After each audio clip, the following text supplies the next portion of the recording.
na verdade, a experiência que eu vou trazer hoje, ela tem uma correlação com a psicometria, né? Eu poderia trazer um relato meu, que inclusive eu já falei com Matusalém, mas me veio à memória esse fato da psicometria e parece-me que houve um casamento consciencioso com o que a Gemiro falou, do Sai Baba, e dos fenômenos que ele operava, e eu trago para vocês e para todos os internautas Ernesto Bozano. Ele faz um relato em 1926, interessante, a data de nascimento de Sai Baba, de uma médium que fazia a psicometria, e eu vou explicar o que seja isso. A psicometria é uma das mediunidades que permite ao médium tocar em objetos e ser teletransportado, digamos assim, para realidades que esse objeto tem fluidificado sobre ele. Quem tinha isso muitíssimo bem era Leon Denis. Leon Denis dizia que ele carregava consigo uma bênção e uma maldição, porque ele conseguia entender suas reencarnações passadas.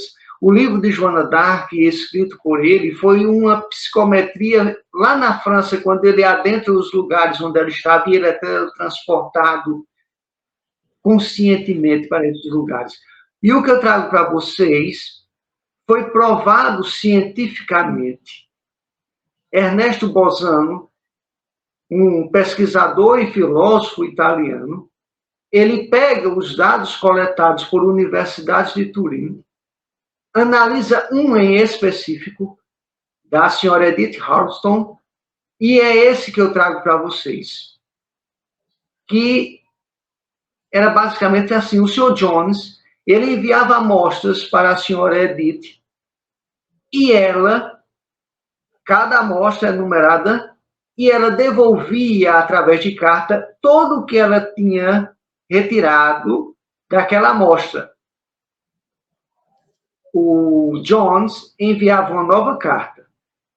Todo esse intercâmbio entre cartas foi ladeado pela universidade. Então, estudiosos, filósofos, cientistas renomados faziam esse intercâmbio para provar esse fato. E eu trago para vocês a amostra 5, que diz assim: colocando a mão sobre a amostra embrulhada em papel grosso e constituído de uma substância dura e resistente, percebo imediatamente 2 ou 3 homens a examinarem uma parede negra. Interessante que Jones mandava essas amostras e elas eram de variados lugares e variadas amostras. Essa em específico, a 5ª, a senhora Edith diz: um desses homens tinha à mão uma lanterna. Outro pesquisa insistentemente aqui e ali, mostrando-se muito prudente antes de dar a sua opinião. No que o Sr. Jones, é interessante que as 2 cartas são compiladas, e é esse o relato. A carta do Sr. Jones diz: eis uma descrição fiel dos inspetores de Minas, que descem pela manhã aos poços munidos da lâmpada de segurança, a fim de verificarem se tudo está em ordem antes da chegada dos trabalhadores. A senhora Edith jamais esteve nessa mina. Ela jamais saberia de onde foi extraído aquela pedra, mas ela descreve com todas as especificidades tudo que acontece ali, e ela segue: presinto que neste embrulho está um pedaço de carvão nada xistoso, é uma bela qualidade de hulha. Aí o senhor Jones disse: ela acertou a espécie de pedra. Foi arrancado de grande profundidade. E ele diz, efetivamente, da camada mais profunda da mina. Os homens que trabalham nessa espécie de túnel estão muito abaixo de um ponto de onde me chegam ruídos de rodas e vagões em movimento. No que o Sr. Jones diz: a superfície do solo, uma via férrea de bitola estreita, passa muito perto do local em que foi extraída essa pedra.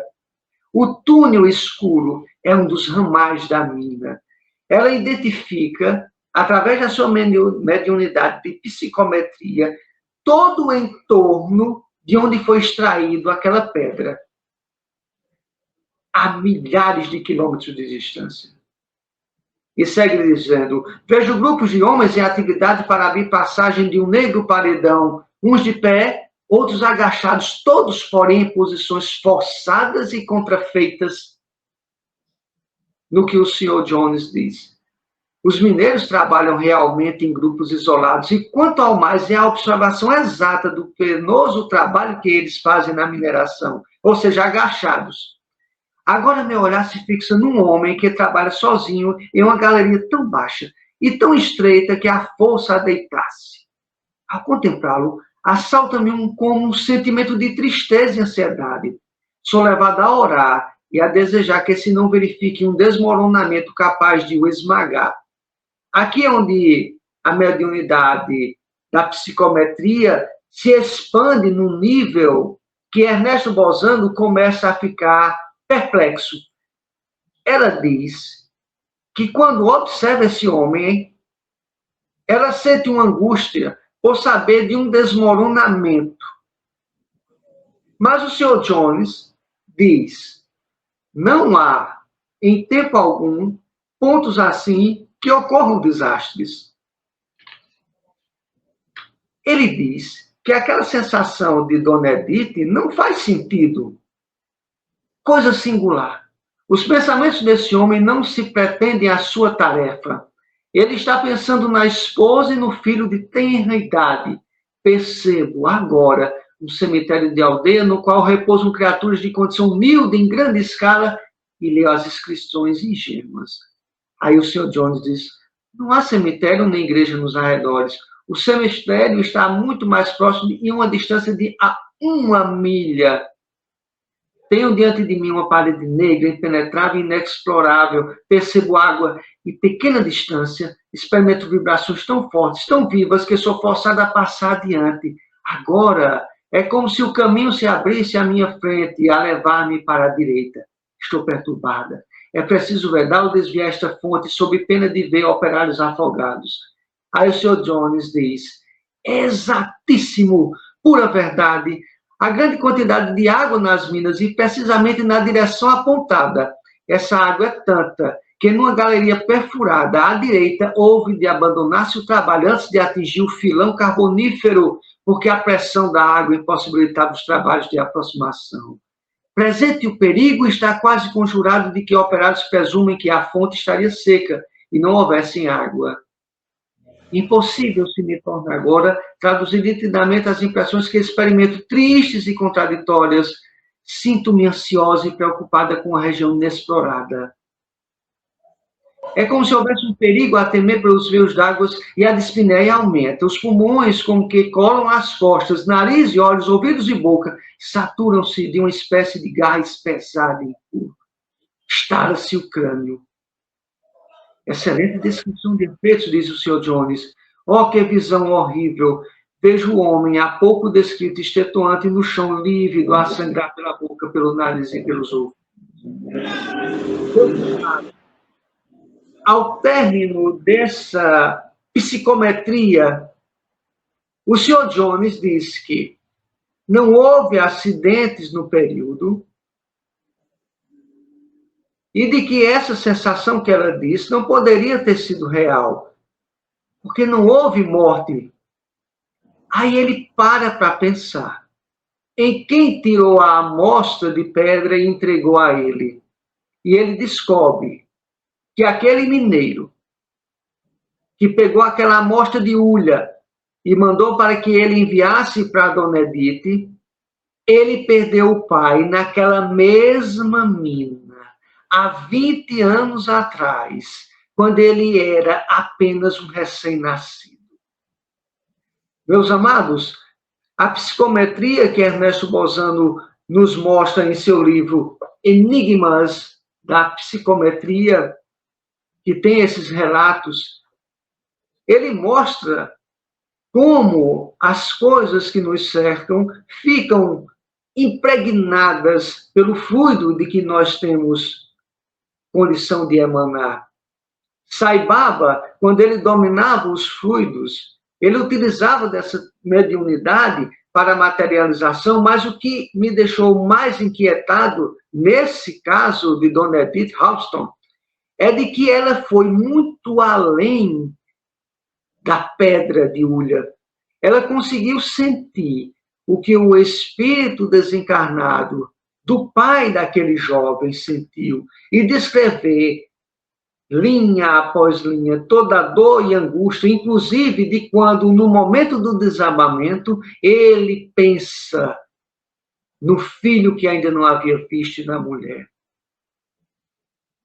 A mediunidade, os fenômenos, e eu faço um paralelo com isso que a Gemiro falou, todos os fenômenos que nos cercam, que são provas inequívocas, inclusive esta, documentada em universidades da Itália, todas essas provas desses fenômenos são para que, muitas vezes, nós entendamos as coisas de maneira mais clara.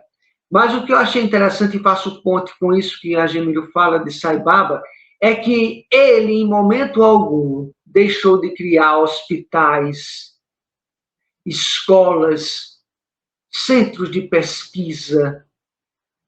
Quando Cristo disse que nós faríamos inumeravelmente mais do que ele fez, ele também falava nisso indiretamente na ciência, e como nós, seres humanos, conseguimos, invariavelmente, expandir todo esse potencial. Então, este fato que eu trago para conhecimento de todos vocês, ele ocorre na década de 20, e ele nos serve para que nós entendamos e tenhamos fé, não apenas no fenômeno, porque a fé, como bem disse Jesus a Tomé, mais bem-aventurados aqueles que não viram, mas creram, mas que a fé, que é materializada por estes fenômenos, documentados, catalogados, esse em específico da psicometria, que é bem tratado por André Luiz em suas obras, eles nos servem para que nós entendamos que esse encontro com a espiritualidade, ele não é algo somente etéreo, não é algo transcendental, mas ele é algo vivo, ele é algo pungente, ele é algo tocante.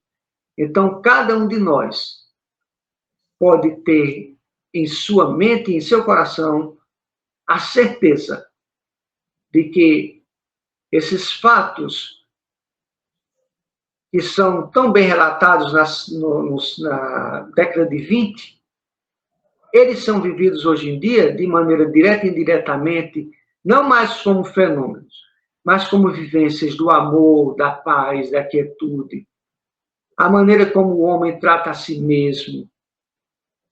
Esse é o verdadeiro espírito, esse é o verdadeiro momento em que passamos a vida do outro, transpassamos a sua alma com a bondade que Cristo, por isso que Sai Baba e Cristo não erigiram religiões, eles foram motivadores, ideais vivos de um amor transcendental que perpassa todos os seres, não importa a classe social, etnia ou religiosidade, todos são iguais, todos são verdadeiramente amados por um Deus que é o puro amor.